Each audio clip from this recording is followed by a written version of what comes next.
Багнуур дүүргийн иргэдийн хурлын төлөөлөгч Батнам таныг үгээ хэлнэ гэмээр урьж байна.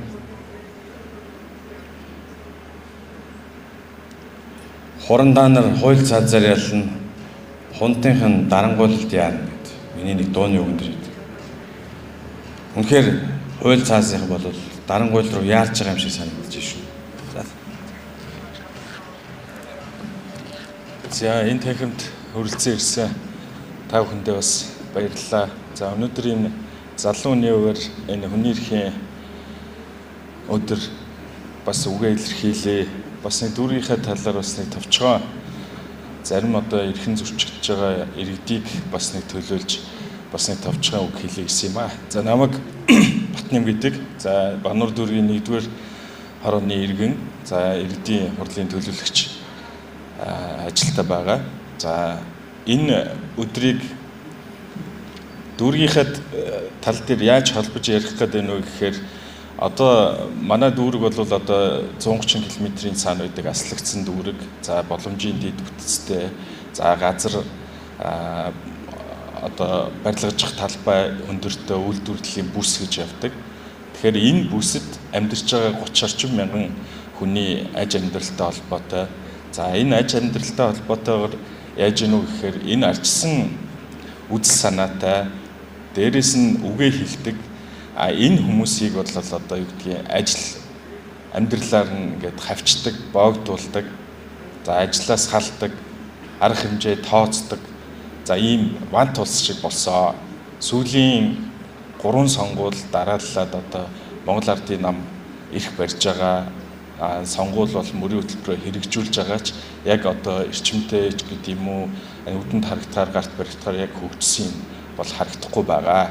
Тэгэхээр энэ тал дээр арчсан энэ үзэл санаатай үгээ хэлдэг төрийн бодлогыг болохгүй байгаа буруу зүйлийг нь эсэргүүцдэг энэ буруу зүйлийг нь зөв болгох тал дээр хэлдэг хүмүүсийн үр хүүхдүүдийг нь хүртэл одоо судалгаатай байдаг юм уу эсвэл ямар байдгийг одоо ямар нэгэн байдлаар одоо тэнд ажиллах боломжгүйгээр одоо ингэж хавчиж гадуурхдаг.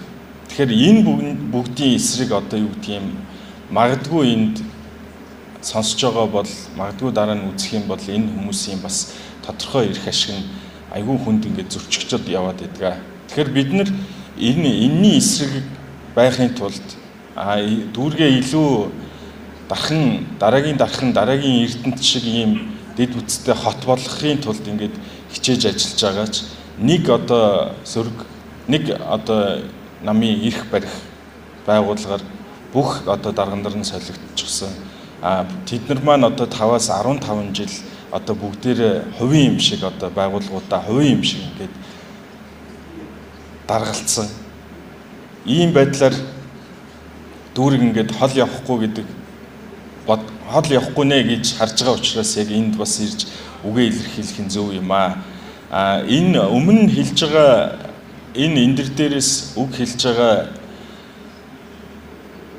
иргэдийн хэлж байгаагаар бол одоо бид нар өөрсдөө энийг ингээд хэлж ярьж дуурахгүй бол болохгүй нэ. Өөрсдөө болоод бус нь одоо хамаагүй надад хамаагүй би хүний одоо асуудалд оролцохгүй гэж байгаа юм шиг хандуул энэ ингээд болохгүй маа. Тэгэхээр энэ нийтийн эрх ашигын төлөө бас дуурдаг байх хэрэгтэй маа гэдгийг бас ойлгож байгаа учраас хүн болгон энэ нийтийн эрх ашигын төлөө за энэ эрх чөлөөний төлөө үзэл бодлоо чөлөөтэй илэрхийлснийхаа төлөө хавчиж гадуурхахын төлөө ингээд хамтдаа ингээд хүн болгон тэмцэх хэрэгтэй байна.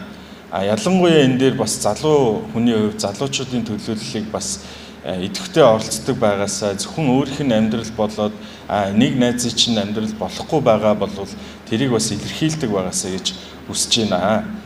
За дүүргийн болохгүй байгаа бас нэг асуудал нь юу вэ гэхээр манай дүүрэг 30 мянган хүн амтай ажиллах хүч хомсдолтой. За харьцангуй цэцэрлэг сургууль элбэг учраас нөгөө суглаа янз бүрийн юмар бол одоо сургууль цэцэрлэг түүхт ордгоо учраас за нийт одоо шилжиж ирж байгаа хүмүүс нь дандаа ахмаг насны буюу тэтгэврийн тийм хүмүүс ирдэг. Шилжиж явж байгаа хүмүүс нь бол дандаа хөдөлмөрийн насныхан шилжиж явж идэг. Тэгэхээр энд одоо нөгөө ажиллах хүчний хомсдол бас дутуу болцсон. Одоо хүний нөөц бүрдүүлэлт айгүй хэцүү болцсон. Тэгэхээр энэ хүн амын зөв зүйтэй юм бүтцтэй болж иж цаашаа энэ хөгжлийг ярина уу гэхээс биш магадгүй байшин бариад дэд үтцийг хангаад тэнд нөгөө хавчин гадуурхалт намчрахалт ингээд илт байдаг болвол энэ бол ингээд цаашаа хөгжихгүй гэсэн үг ээ. Тэгэхээр энэ дээр дүүргийн одоо иргэдийн хурлын төлөөлөгчийн хувьар за болохгүй байгаа, бүтэхгүй байгаа болж байгаа юмныг нь бол сайшааж хэлдэг. Болохгүй байгаа, бүтэхгүй байгаа юмыг нь бол хуулийн гаргалгаа тайлбартаа ингээд хилээд явдаг. Гэтэл одоо яг энэ тал дээр илүү их дуурдаг хүмүүсийг хавчиж, гадуурхаж, ажлаас нь хаалж тэр байтугай эцэг ихэн үг дуурдгийн төлөө хүүхэд нь одоо энд одоо тэр дүүрэгт одоо ажиллах ирэхгүй мэтэр одоо ингэж явж байгаа нь бол манай Багнуур дүүргийн хамгийн харамсалтай ийм байдал болоод байгаамаа. Тэгэхээр энийг үзэж байгаа эрх мэдэлтнүүд одоо энэ нийслэлийнхэн харьяалдаг энэ байгууллагын энэ асуудал дээр тэр хүний эрхийн асуудал дээр анхааралтай хандаж бас энэ дүүргийн тэнд одоо төвлөрлийг сааруулах гээд бид нар одоо нийслэлийн энэ 6 дүүргийн төвлөрлийг сааруулах гээд захын ингээд гих одоо ангил авцсан ингээд явж байгаа шүү дээ. Тэгэхэд энэ тэр зориод очиж байгаа залуучууд чинь намчрахлаас нь болоод энд байдаг одоо энэ хавчлалтаас нь болоод буцаад ингээд яваад байгаа шүү. Энэ нөгөө нийслэлийн тэр нөгөө төвлөрлийг сааруулах бас нэг эсрэг хүчин зүйл болоод байгаа гэдгийг бас хэлмээр байна. За тэгээд энд бас хүний эрхийн талаар үгээ үзэл бодлоо үгээ хэлэх гэж ирсэн бас ахмадууд, дунд үеийнхэн найз нөхдүүдтэй бас баярлалаа. Та бүхний хичээл зүтгэл бас ирээдүйд одоо үр дүнгээ өгөх байхаа гэж найдаж байна. Та бүхэндээ баярлалаа.